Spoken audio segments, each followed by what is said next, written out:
Nathan Fitz is the incumbent in that post.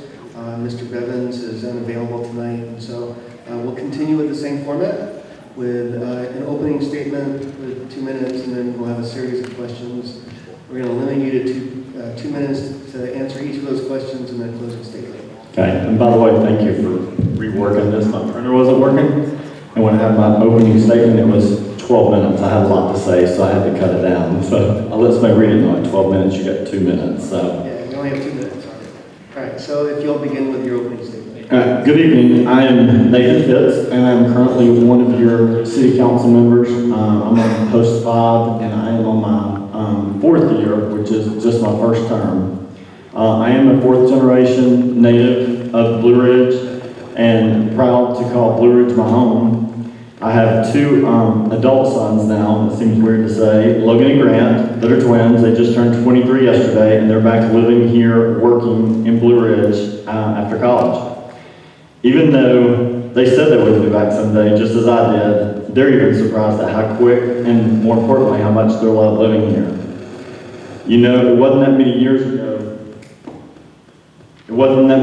ago, I would go on vacation and travel different places, and when I would mention where I was from, or when they would ask where I was from, and I said Blue Ridge, people would make me explain where's Blue Ridge, and I always said it's Tennessee, Georgia, North Carolina line.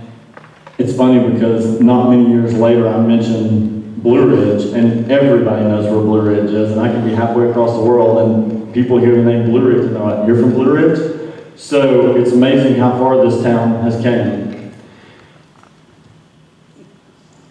With growth, there are growing pains in addition to the need for leaders who know and understand how important planning for the future is.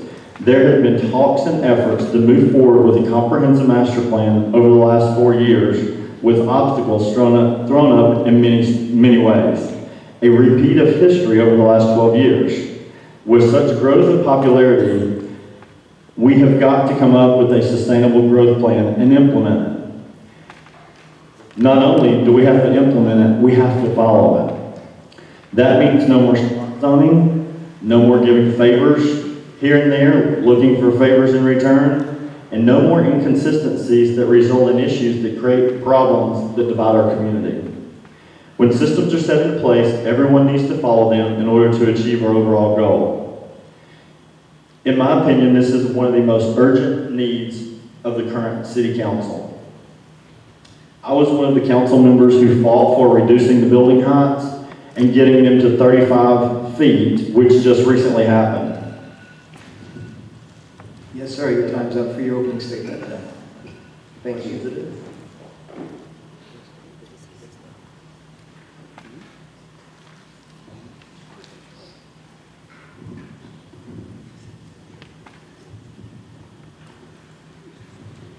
Okay, the first question is, what is your assessment of and plans for downtown parking?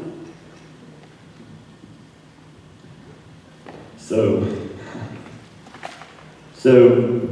downtown parking, as long as I can remember, we've been talking about downtown parking, and every time I have heard of a plan being developed, it seems like it's gotten changed or something has came up, and for a while I wondered if there really was people who wanted a resolution for parking.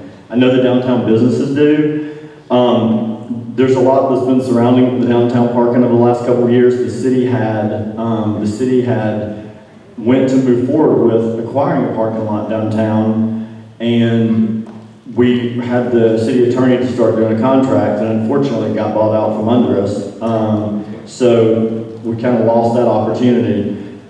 There's not a lot of tracts of land left in downtown at this point. I think we're going to have to rely on private parking lots to be able to do parking.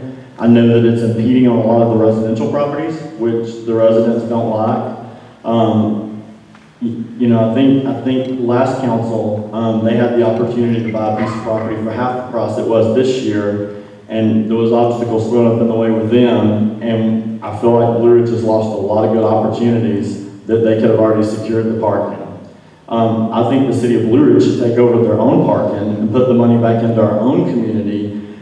Things like the city pool, the money that we're spending and giving to other parking companies, we could be putting back into things within our own community. I was an advocate for putting the parking out for bid, which I have brought up over and over and over, and of course, we've got outvoted for some reason. It's the only service in the city of Blue Ridge that hasn't gotten bid out. So, there are a couple of parking lots and private property owners that we've tried to get them to sell the city, but of course, with property prices and property values up right now, it's hard to convince people to sell. Okay, thank you.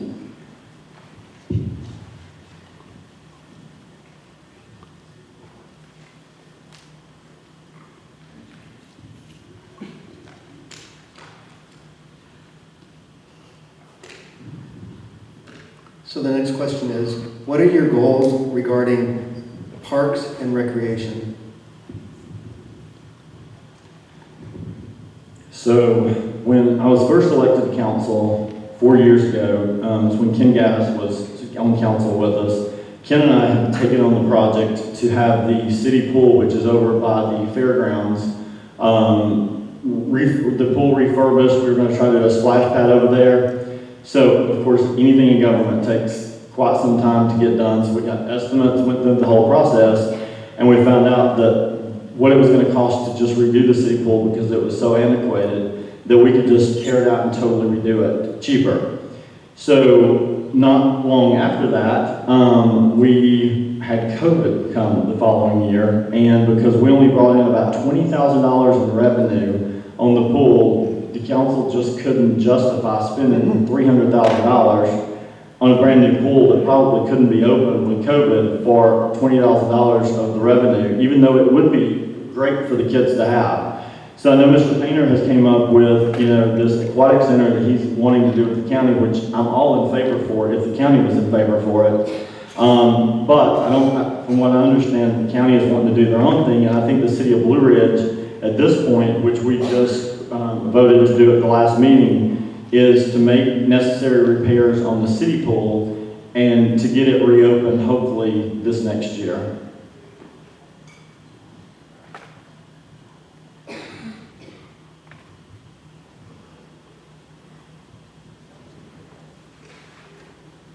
And what is your solution for affordable housing? Well, we had a great solution for affordable housing very recently, and unfortunately, the mayor was a tie-breaking vote that spoiled that for that in this area. And a lot of work had been put into it, and some comments went around that I had made about I didn't realize how much of a need there was for affordable housing, and they couldn't believe that because I was in the business. Well, I think what I said was taken a little bit out of context. I don't think any of us realized how many people in this area were homeless over the last year or so. I'm pretty in tune with the community, but I didn't realize that we had people living in tents in certain places and stuff. And so when I heard that, it broke my heart. And I know there's been some other people that has put together some stuff for some homeless people. So I think affordable housing is probably, other than parking in downtown, is one of the biggest issues that we've got. And there's a couple of people, in addition to the Searles Foundation, that are looking about doing affordable housing up here. And I think that's going to be one of the biggest things that the city of Blue Ridge can afford. And it's got to go somewhere where there's public water and sewer. And so it's likely going to have to go in the city of Blue Ridge. But again, because we lost the opportunity that we had, they're looking in other places, and I heard they just secured a deal in Dahlonega, and I heard they're working with the city of LJ, so it may be a while before we have the opportunity again. Excellent, thank you. And thank you for the responses to those questions. Now is the time for you to share with us a 2 minutes closing statement.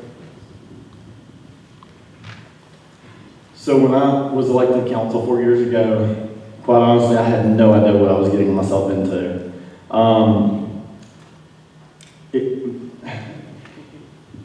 I didn't know that 2 or 3 years into this that it would have evolved into what it is, and I'm one of those people that I'm pretty open, I'm pretty direct, and I'm not going to be a soldier for anybody. If I have my own opinion, I'm going to state it, whether it's consistent with what your opinion is or not, I'll respect your opinion and you'll respect my opinion.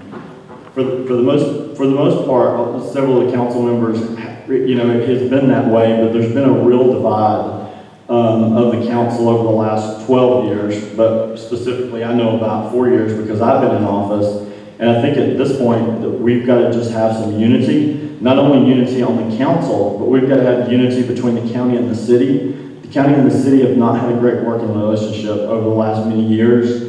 And I have been talking to a lot of the county officials, and we've got a good group in there now. And I think it's important that we bridge that gap again. And I had said when we've been talking about this aquatic center, I've been saying, why would the county and city do two different venues? We are one community. We're a small community. We don't need two different venues to have to own and operate. And I feel that way about many of the things in town. Like, why would the city have something in addition to the county? So I think that there's a lot of growing that we've got to do. But you lead by example, and I think it starts with the leadership. And I think the leadership of the city and the county have to be able to get along. They have to respect each other. They have to not be, trying to sue each other. And I think if they'll show good leadership, it'll, follow the way down. And hopefully we can get this community back in order. So I appreciate your support.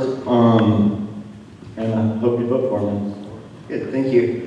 At this time, we'll take a very short break as we get prepared for the post 3 candidates. Mr. Higgins and Ms. Kay, if you could please join us up on the podium.